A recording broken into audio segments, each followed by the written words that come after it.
네, 안녕하세요, 여러분. 오늘은 소울 라운지 첫 회기 정말 귀한 게스트분을 모셨습니다.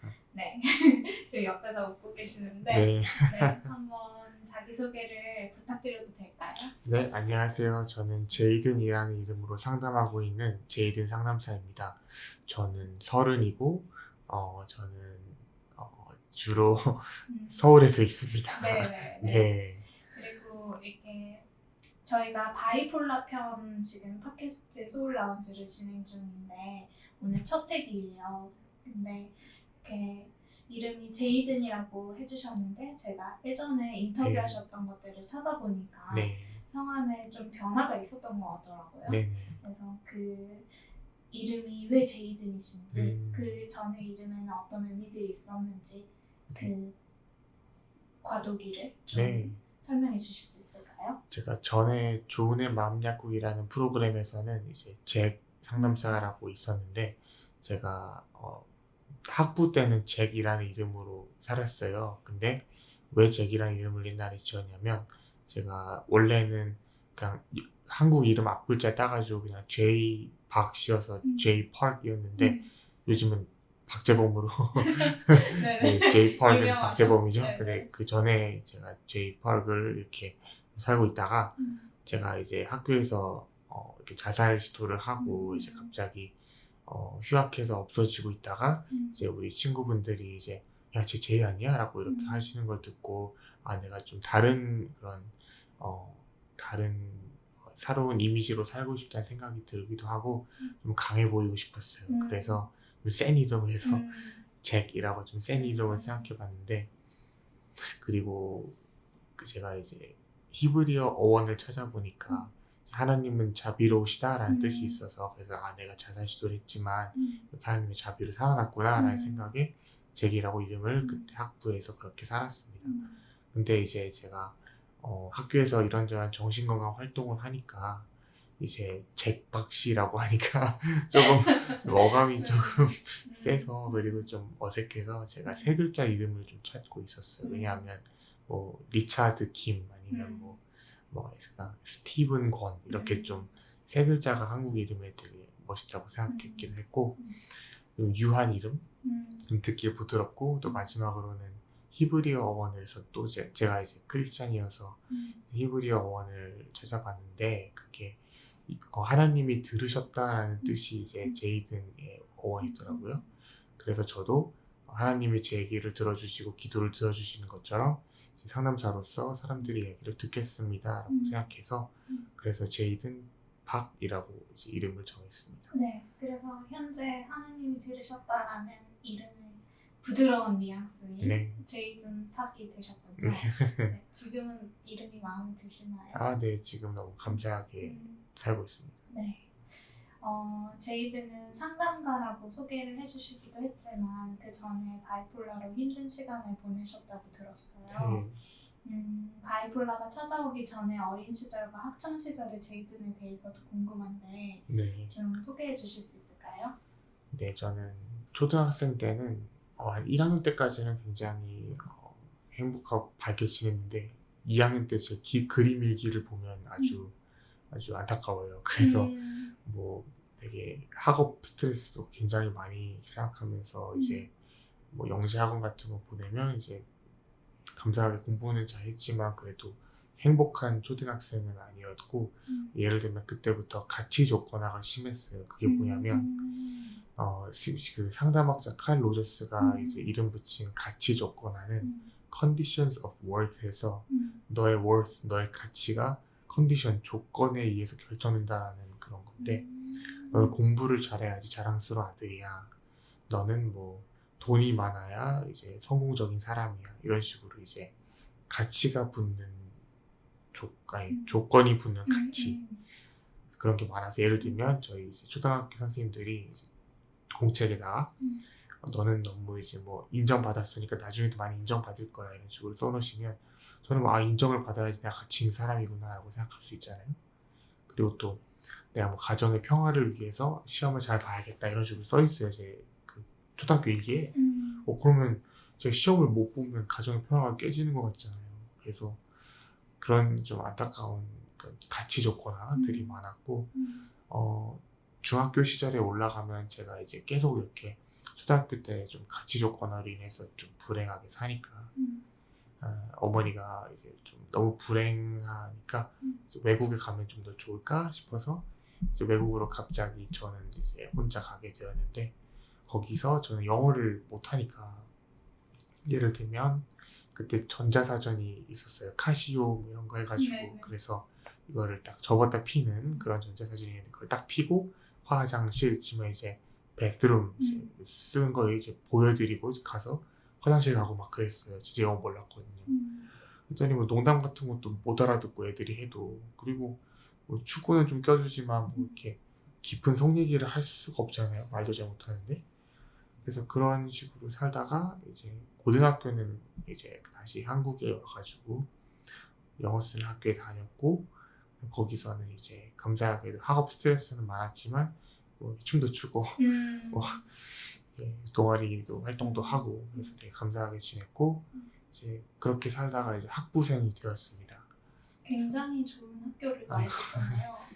네. 아이비리그 아. 출신이라는 네. 그 무게가 있으셨을 텐데 그 학생으로서의 견뎌야 하는 학업 부담감이나 이런 걸로 인한 스트레스는 없으셨나요?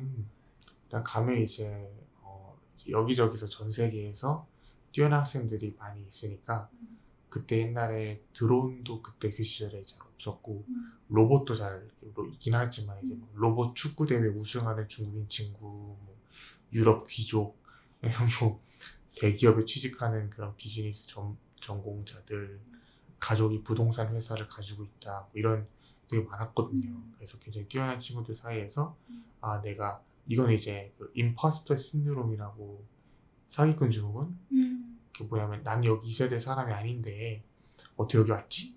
라고 생각하는 그런 게 사기꾼 증후군인데 그런 거 조금 있었죠. 그래서 내가 여기 있어도 되나 뭐 첫 시험 뭐 D 맞고 이런 거 있잖아요. 중간고사 봤는데 아 내가 D를 맞았구나. 그때까지 받아본 적 없었지만 그래도 그렇게 살도 있었지만 더 좀 컸던 거는 이제 우울증으로 다가왔던 거는 제가 삶의 목표를 못 찾아서 그래서 삶의 의미도 이제 못 찾고 해서 아 뭐 살아서 뭐 하지? 그래서 막 여기저기 친구들한테 너 왜 사니? 그러면 마땅한 답은 잘 몰랐고 그래서 겨울이 되고 이제 안 그래도 이제 밖에 잘 안 나가기도 하고 살 이유를 도대체 못 찾아가지고 이건 좀 이제 허무주의 이제 니힐리즘 허무주의 그래서 살아서 뭐 하나 씻어서 뭐 하나 먹어서 뭐 하나 뭐 학교 수업 가서 뭐 하나 졸업해서 뭐 하나 취직해서 뭐 하나 이런 식으로 부정적인 생각이 가득했고 그래서 이제 점점 더 안 좋아지다가 이제 제 학교 기숙사에서 이제 죽으려고 시도도 하고 그랬네요. 그래서 그게 저의 이제 우울증의 첫 이제 시작이었습니다. 바이폴라의 우울의 시작에 대해서 이렇게 나눠주셨는데 뭔가 학업에 관한 부담감이 어렸을 때부터 조금 크셨던 것 같아요. 그렇죠? 네. 그 바이폴라 하면 저도 바이폴라지만 증상들이 있잖아요. 네네. 그리고 개개인마다 이런 바이폴라 증상들의 차이가 조금씩 있기도 하고 공통적인 부분들이 있기도 한데 제이든에게 찾아온 바이폴라의 증상은 어떤 것들이었나요? 네, 한 5개월 동안 정말 매 순간 죽고 싶었어요. 눈 뜨면 죽고 싶고 감을 때까지 죽고 싶고 꿈도 막 진짜 악몽들밖에 하고 하루에 한 11시간에서 15시간을 맨날 잔 것 같아요. 한 5개월 동안 방에서 잘 못 나오고 그냥 밖에 나가면 왠지 모든 사람들이 저한테 실패자라고 하는 루저라고 하는 뭐 그런 것 같기도 하고 나는 뭐 수치다 그래서 실패작이다 이런 식으로 생각을 많이 했고 밥도 먹기 싫고 씻지도 못하고 힘도 없고 침대에 계속 누워있거나 아니면 제가 옛날에 그 개그 콘서트가 있었잖아요. 네. 지금 다시 있구나. 근데 그때 이제 그 옛날에 개그 콘서트 되게 말장난들 많았잖아요. 그래서 생각을 하기 싫어서 그걸 옛날 처음부터 다시 보기로 계속 봤어요. 그러니까 이게 최대한 현실을 도피하고자 계획 콘서트 말장난에 틀어놓고 이제 멍하니 보고 있고 정말 진짜 저희 어머니 우는 걸 너무 많이 봤어요. 그래서 너무 안타깝죠. 진짜 아들이 그냥 그러고 있으니까. 그런 것도 있고 머리도 이제 느려지고 제 생각도 안 나고 그렇게 살았죠. 뭔가 그런 증상들을 겪고 통과하시면서도 뭔가 스트레스 상황들이 닥쳤을 때 되게 잘 관리하고 그 스트레스 상황에서 그걸 감내해낼 수 있는 그런 힘들을 모든 바이폴라 분들이 좀 필요하잖아요. 그런 힘들이. 네, 제이든의 스트레스 상황과 스트레스 관리 노하우가 있다면 좀 나눠주실 수 있을까요? 네, 저는 아까 말씀드린 가치 조건화가 이제는 좀 옛날엔 학업이었다면 이제는 좀 돈으로 연관되는 것 같아요. 그래서 돈을 많이 벌어야지 성공하고 멋진 사람이다. 이게 딱 이제 굉장히 사회에 팽배하게 있잖아요.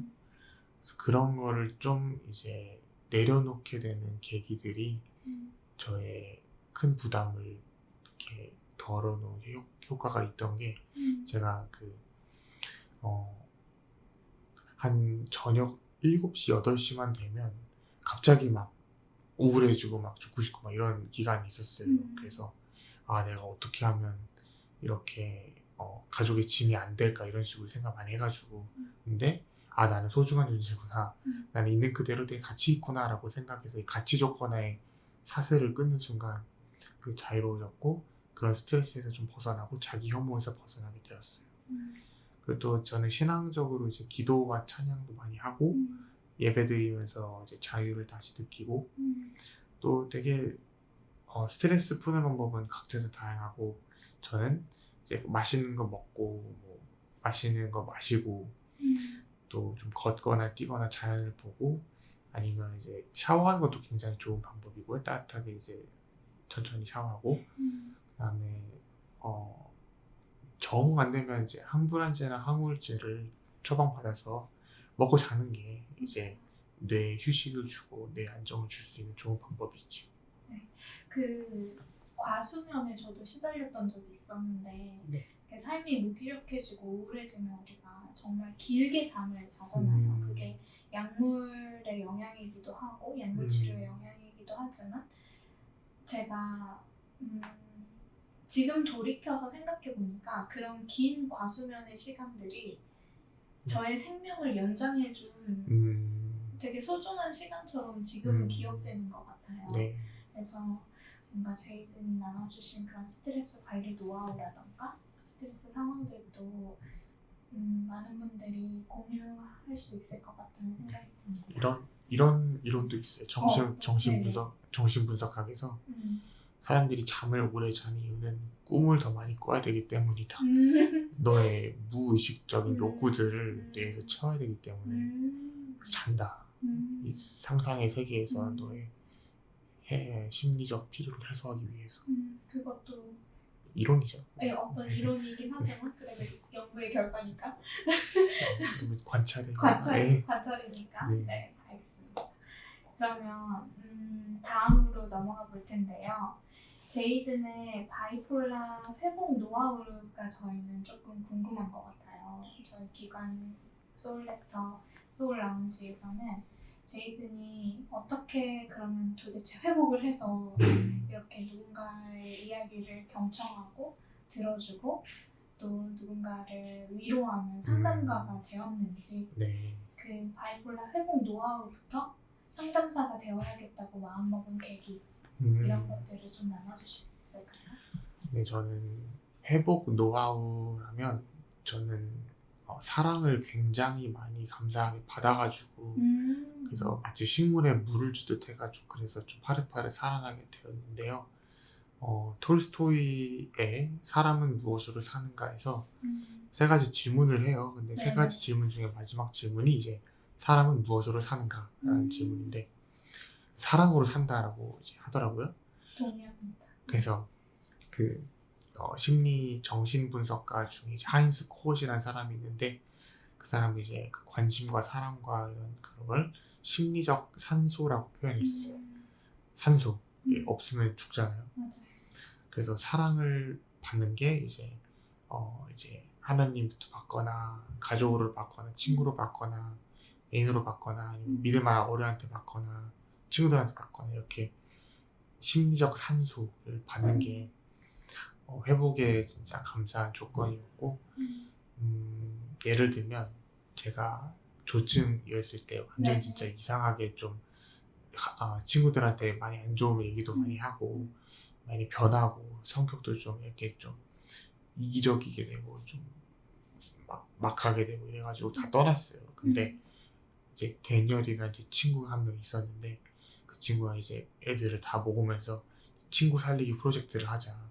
내가 찾아봤더니 이게 조증이라는 것 같은데 이제 원래 그때 제이였으니까 이제 제이가 그런 애가 아닌데 요즘 아픈 것 같다 이상하게. 그래서 얘 좀 도와줘야 되겠다라고 생각했어요. 그 친구가. 그 친구가 네.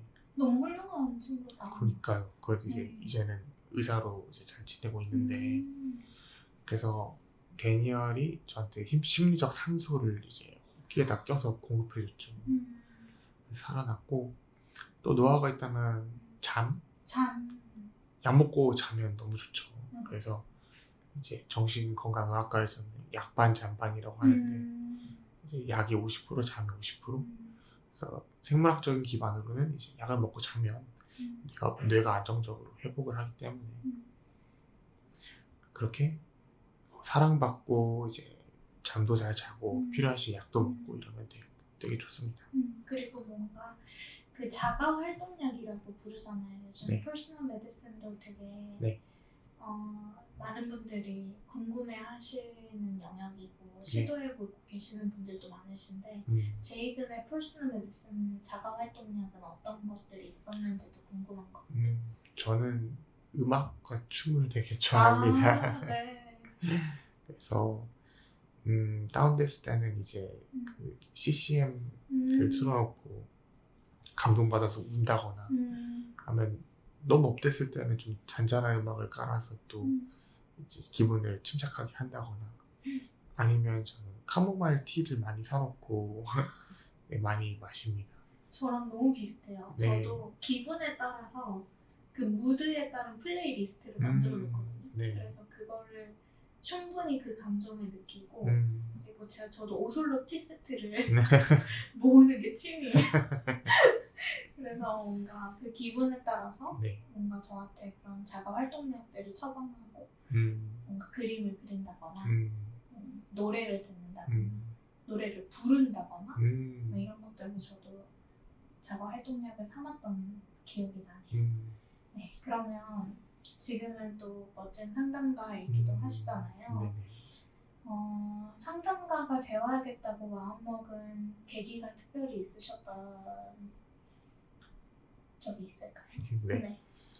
제가 미국에서 학부를 다닐 때 이제 굉장히 많은 미국 학생들이 자살을 했어요. 그래서 한 5년 동안 한 8명 자살했고 그 다음에 이후에 또 자살했어요. 그리고 또 놀라운 건 저희 학교 심리상담센터 소장님이 자살했어요. 정말 진짜 안타까운 일들이 많았는데 그걸 이제 뉴스를 계속 접하면서 마음이 찢어지는 거예요. 어떡하지? 그러고 뭔가 좀 어떻게 하고 싶은데 어떡하지? 그러다가 이제 기도를 좀 드리다가 이제 내가 이거 관련된 일을 하고 싶다라고 생각이 들어서 이쪽으로 오게 되었고 또 한국에 와서 제가 사람들이 이제 안타깝게 마포대교에 가셔가지고 이제 뛰어내리잖아요. 그래서 이제 한번 거기 생명의 전화들이 있으니까 제가 생명의 전화 관련된 이렇게 일이나 봉사를 하고자 이렇게 좀 물어봤어요. 생명의 전화한테 가서 생명의 전화 가서 이렇게 그걸 들고 저기 좀 공부하는 학생인데 어떻게 하면 참여할 수 있나 이렇게 물어보러 가는 도중에 막 눈물이 멈추지 않는 거예요. 이 다리를 건너면서 와 정말 아래를 내려다보면서 얼마나 많은 학생들이 죽었을까. 그런 내가 눈물이 이렇게 나는 정도의 일은 정말 내가 맡은 그런 일이겠다. 그래서 눈물이 이제 나는 방향으로 가자 해서 상담사를 이제 저는 석사, 박사를 최근에 박사를 수료해서 정말 감사하게 좋은 공부 많이 하고 이제 클라이언트 분들 만나고 이제 여러 프로그램도 이렇게 하고 그러고 있습니다. 네. 다양한 활동들을 하고 계시고 또 앞으로가 더 기대가 되고 네. 또 저는 놀라운 게 그런 사건 사고들이나 그런 것들을 접했을 때 네.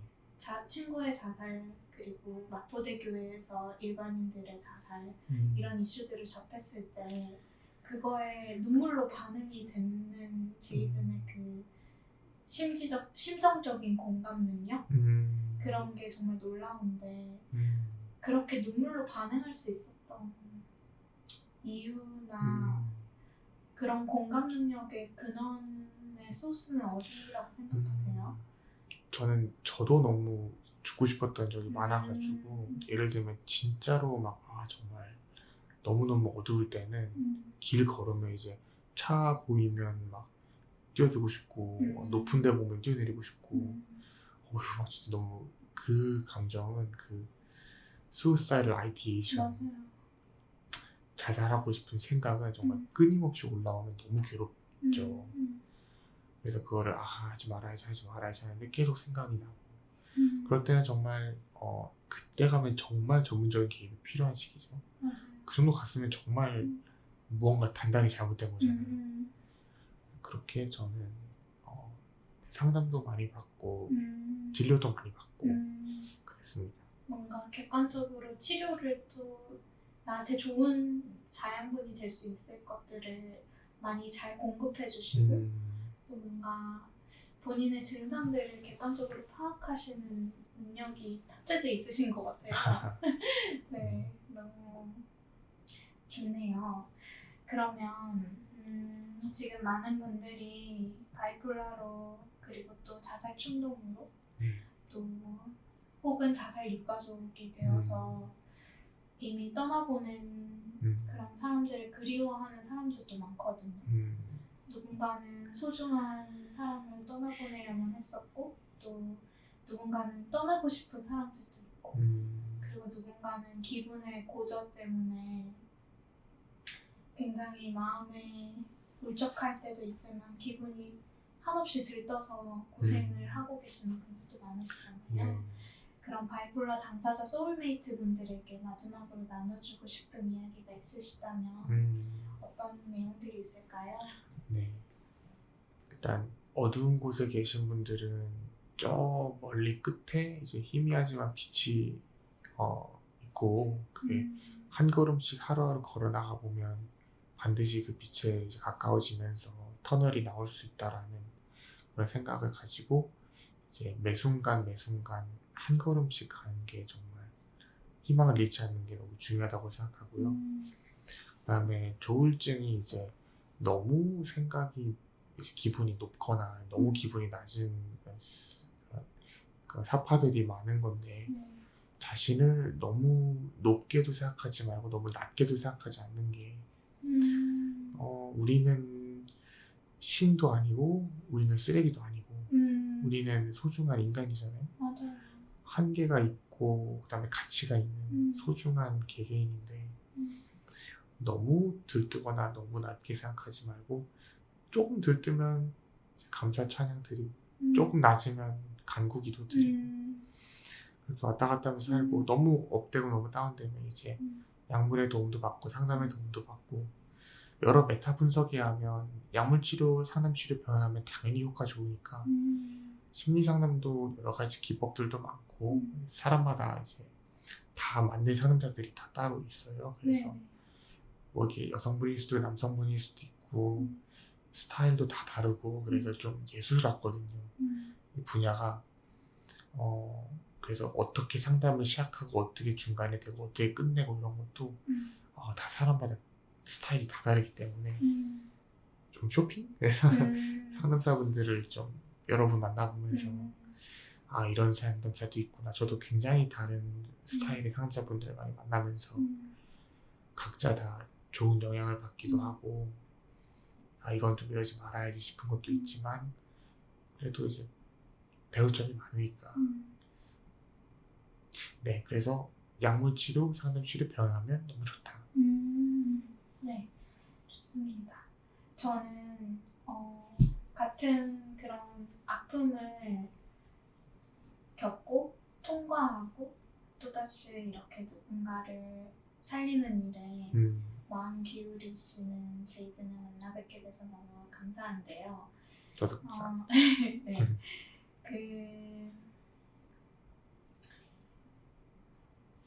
이미 고통을 통과한 경험이 있기 때문에 더 신뢰하고 네.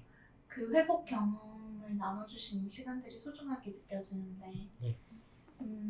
제이든이 이렇게 그런 아픈 바이폴라를 겪었어도 자살 충동을 겪었어도 그런 것들을 잘 덮어두고 그냥 멋진 상담가로서의 어떤 롤만 이렇게 역할만 이렇게 하실 수도 있으셨잖아요. 근데 이렇게 본인의 아픔을 고백하고 진실하게 스스로를 직면하면서 이렇게 활동을 시작하시는 거에 대한 네. 특별한 이유가 있을까요? 일단 좀 기독교 신앙적으로는 네. 좋은 게 있으면 나눈다. 그래서 예를 들면 맛있는 한우 갈비집이 있으면 그걸 소개시켜주고 싶잖아요. 다른 친구들한테. 이렇게 좋은 회복과 사랑이 있는데 이 사랑은 좀 나누고 싶다 해가지고 나누는 게 있고요. 또 하나는 저희 교수님이 하신 좀 웃긴 말인데 이제 상담자들이 좀 완벽하지 않으려고 막 좀 맞아요. 이렇게 걸려서 좀 넘어지기도 하고 맞아요. 책상에 좀 부딪히기도 하고 그래서 좀 까먹기도 하고 펜도 좀 떨어뜨리고 이렇게 일부러라도 그렇게 좀 하나는 좀 농담 섞인 말이었는데 상담자들이 다 반듯하고 다 이제 완벽하고 그런 게 아니기 때문에 그러면 오히려 더 불편하지 않을까요? 이 사람이 이렇게 완벽하게 삐까번쩍한데 맞아요. 상담자들도 당연히 부족함이 있으니까 그 인간다움을 나누는 게 매우 치유적이고 자연스럽다. 오히려 그래서 더 신뢰할 수 있을 것 같아요. 제이든의 내담자들은 제이든이 그런 힘든 과정들을 직접 온몸으로, 온 마음으로 통과한 경험이 있는 흔적이 있는 상담사이기 때문에 진짜 이 시대의 그런 소명의식에 반응하는 눈물로 반응하는 그런 상담사이기 때문에 뭔가 더 그 고통의 흔적들과 그것들을 통과한 품위를 인정하면서 더 상담을 받고 싶어 할 것 같아요. 네. 저도 되게 이렇게 제이든을 오늘 만나서 이야기를 들어보면서 제이든님이 얼마나 힘든 시간을 보내셨을지 조금 클릭되고 공감되고 터칭되는 부분들이 많이 있었거든요. 와닿았던 부분들이 많은데 지금 많은 분들이 특히나 저희 채널 소울레터 채널과 소울라운지 코너에서 바이폴라 양극성 정동장애를 앓고 계시는 분들이 경험하고 계시는 분들이 많으시거든요. 그래서 그분들을 위한 간단한 상담가로서 그리고 또 상담가이자 바이폴라를 경험하고 있는 회복 중인 당사자로서 그런 회복의 경험이 있는 당사자로서 조울증에 관한 좀 이야기들을 좀 나눠주실 수 있을까요? 네. 일단 조울증은 사람들이 만들어낸 말이잖아요. 바이폴라 디스오더. 맞아요. 그거는 영어에서 만든 거고 양극성 장애라고 했다가 이제 좀 유하게 좀 조울증이라는 이름으로 바꿨고 DSM이라는 책에서 이제 규정을 하는데 미국이랑 한국에서는 다른 나라도 그렇게 하지만 다른 나라는 다른 거로 하기도 해요. 근데 DSM은 Diagnostic and Statistical Manual of Mental Disorders인데 그 진단과 통계를 본다 해서 통계로 보면은 조울증은 한 100명에 1명 정도 이상 이렇게 진단을 한다고 해요. 왜냐하면 많으니까. 조증은 1주 이상, 우울증은 2주 이상 그러면 이제 진단을 할 수 있는데 조증은 이제 7가지 중에 3개 이상, 우울증은 9가지 중에 5가지 이상 이런 그 기준이 있는데요. 한 가지씩 소개를 해주시면 감사해요. 조증은 7가지 중에 3가지 이상인데 다 이제 책에 나와 있고 우리 챗 GPT에 물어보면 다 네, 나오는데요. 네, 그렇지만 네이버에도 나오고. 네. 첫 번째는 과도한 자존감, 과대망상. 내가 세상의 왕이고 모든 걸 할 수 있다. 예를 들면 저는 강남역을 지나가다가 감자 유학이라고 이제 보고 내가 더 훌륭한 유학원을 만들어서 내 돈을 벌어야겠다 이런 식으로 생각도 하고 됩니까? 잘 안 되지. 그래서 좀 과한 생각. 두 번째는 잠을 잘 못 자기도 하고 안 자도 되고 뇌가 몸이 잠이 필요하다는 걸 잘 인식을 못할 수 있죠. 그래서 수면 필요 감소. 두 번째고 세 번째는 말이 많아지고 빨라지고 또 이제 racing thoughts로 이제 A, B, C가 아니고 A, D, J 이렇게 좀 많이 빨리 가고 사람들이 못 알아들을 수도 있고 너무 사고가 빨라가지고 그리고 그게 이제 네 번째도 포함되는 거고 다섯 번째는 집중력이 감소되는 게 하나에 집중을 잘 못해요. 그 여러 가지를 동시에 잘 하고 있다고 생각하지만 사람이 이제 멀티태스킹이 그렇게 잘 안 될 수 있기 때문에 집중을 잘 못한다. 그리고 여섯 번째는 이제 목적 있는 활동의 증가인데 이거는 좀 위험이 많은 행동을 하는 것. 예를 들면 뭐 돈을 엄청 쓴다거나 아니면 좀 과격한 행동을 한다거나 아니면 좀 성적으로 문란한 행동을 한다거나 그런 게 좀 나타나면 이제 조증이다라고 진단을 하고 마지막으로 좀 비슷한 말이네요. 그래서 네, 그 정도 이제 7가지 중에 이제 한 3개 이상이 일주 이상 지속적으로 나타나면 이분은 이제 조증 사파, 이제 매닉 에피소드가 있다라고 이렇게 하고요.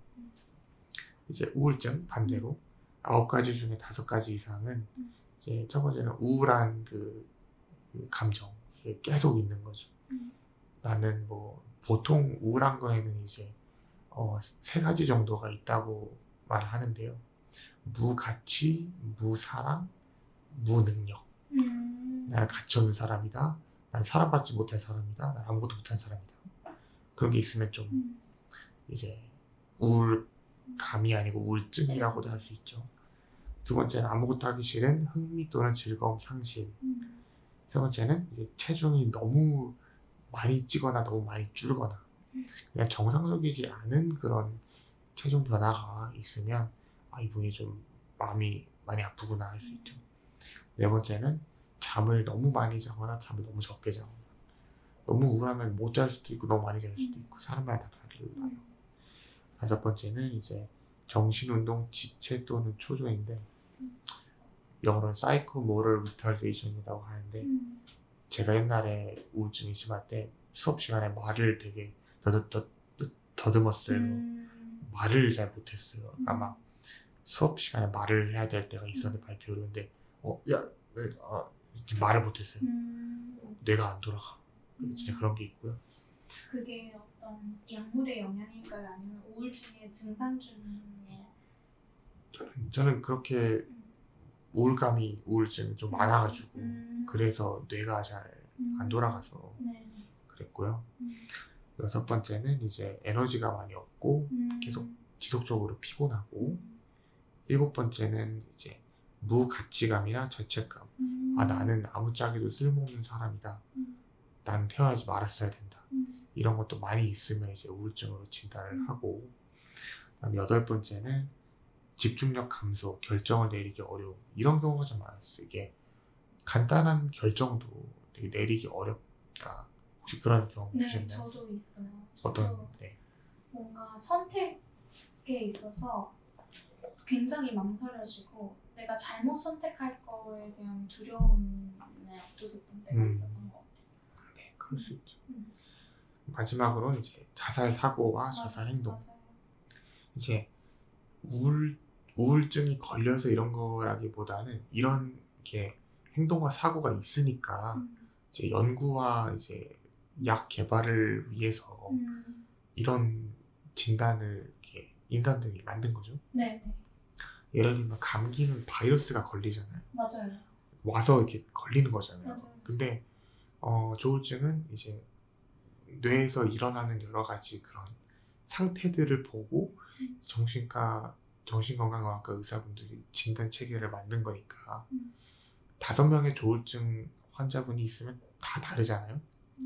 어떤 사람은 잠을 많이 잘 수도 있고 어떤 사람은 잠을 조금 잘 수도 있고 어떤 사람들은 밥을 많이 먹을 수도 있고 조금 먹을 수도 있고 사고가 뭐 어떤 정도는 이제 다른 망상일 수도 있고 어떤 분들은 피해 망상일 수도 있고 어떤 분들은 종교 망상일 수도 있고 다 다르잖아요. 그 약물 하나가 이걸 치료하는 것도 아니고 이제 여러 가지 약물을 다양한 시도를 통해서 자신한테 맞는 메인테넌스 도세지라고 하거든요. 유지되는 용량. 저의 메인테넌스 도세지는 이제 아침에 3알, 저녁에 5알 이렇게 매일 이제 안정적으로 복용을 하거든요. 네.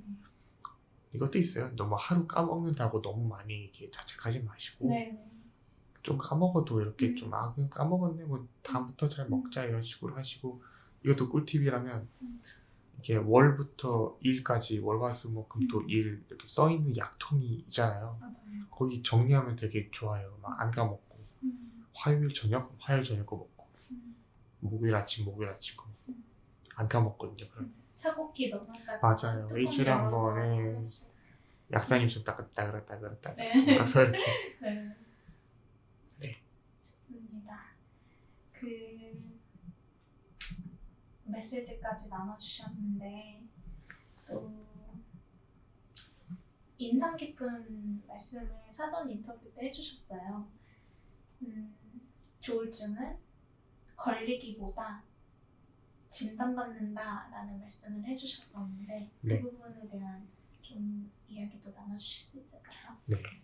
이게 부모님들이 이제 우리 딸이 조울증에 걸려가지고 우리 집이 이렇게 됐네 이런 식으로 하시는데 조울증이 걸려서 이렇게 막 밖에서 운석이 와서 부딪히는 것보다 그냥 여러 가지 사회심리적 상태로 인해서 이제 조울증이라는 그런 현상으로 이제 발현이 된 건데 그럼 그게 외부 현상으로 인해서 우리가 힘없이 당하는 것보다는 이런 내면의 현상이 있으니까 이거를 진단 체계가 있고 약물을 처방하는 그런 체계가 있으니까 그러면 나한테 제일 맞는 약 먹으면서 관리하면 힘없이 이제 걸려서 당하는 게 아니고 관리하는 거다. 그래서 어떤 그 미국에서 이제 유명한 정신질환을 극복한 분의 말은 이 진단으로 인해서 다른 질환들을 예방한다는 말도 있어요. 예를 들면 운동을 하고 자기 때문에 밥도 건강하게 먹으려고 하고 맞아요. 다른 병에 안 걸린다는 거. 당뇨도 안 걸리고. 일리가 있네요. 네. 정말로. 어떤 부분에서는 철저한 관리가 또 필요하기 때문에 그렇죠. 일상을 관리하면서 자연히 다른 질병이 예방되는 효과도 네. 있을 수 있을 것 같아요. 네. 네. 오늘 이제 저희 소울 라운지를 마무리해보려고 하는데요. 네. 저도 그런 경험이 있지만 뭔가 생을 놓아버리고 싶은 그런 분들에게 따뜻한 말씀, 다정한 한마디를 남겨주신다면, 제 이름에 한마디를 남겨주신다면 어떤 말씀을 남기고 싶으세요? 네. 이게 자살 위기에 계신 분들은 세상에 아무도 없다라고 생각하셔서 그래서 스스로 목숨을 끊으시는 분들이 우리나라에서는 한 2시간에 3분씩 자살하거든요. 하루에 한 40명씩 자살하거든요. 정말 안타까운 그런 통계죠. 그래서 우리가 관계로 예방한다라고도 해요, 상담에서. 그래서 정말 연락할 수 있는 사람이 있으면 그러면 그 순간에 보통 우리 대부분 자살 예방 상담 같은 거 보면 이제 술 먹고 술김에 자살하시는 분들이 많거든요. 네. 순간적인 판단을 조금 이렇게 지금 당장 이렇게 극단적으로 결정하지 말자. 그래서 좀 미루는 게 이렇게 그때 당시에는 해결책이 아예 없어 보이더라도 조금만 이렇게 하루하루 이렇게 살면 또 한 명이라도 좋은 관계가 있으면 그럼 그거는 이제 생명을 연장하는 우리가 죽음을 피해갈 수는 없잖아요. 맞아요. 모두 다 누구나 죽음을 한번. 맞이하는데 음, 근데 우리가 이 세상에서 한번 사는데 이렇게 최대한 이제 사랑받고 사랑 주면서 살아가지 않아야 되겠습니까? 네. 그래서 우리가 어려움이 있으면 같이 극복하고 그다음에 이 기쁨도 슬픔도 나눠가면서 하루하루 살아가는 게 저희 사회가 됐으면 좋겠습니다. 네. 네, 오늘 함께 해주셔서 너무 감사하고요. 네, 저도 좋았습니다. 네, 오늘 또 제이슨의 회복 이야기 그리고 이제는 바이폴라 소울메이트를 넘어서서 누군가의 정말 귀한 이야기를 들을 귀가 그리고 마음이 그리고 눈물이 있는 그런 훌륭한 바이폴라 소울메이트를 만난 것 같습니다. 네, 오늘 소울 라운지는 여기까지고요. 다음 시간에 또 다른 인터뷰들로 찾아뵙도록 하겠습니다. 네. 경청해주셔서 감사합니다. 감사합니다.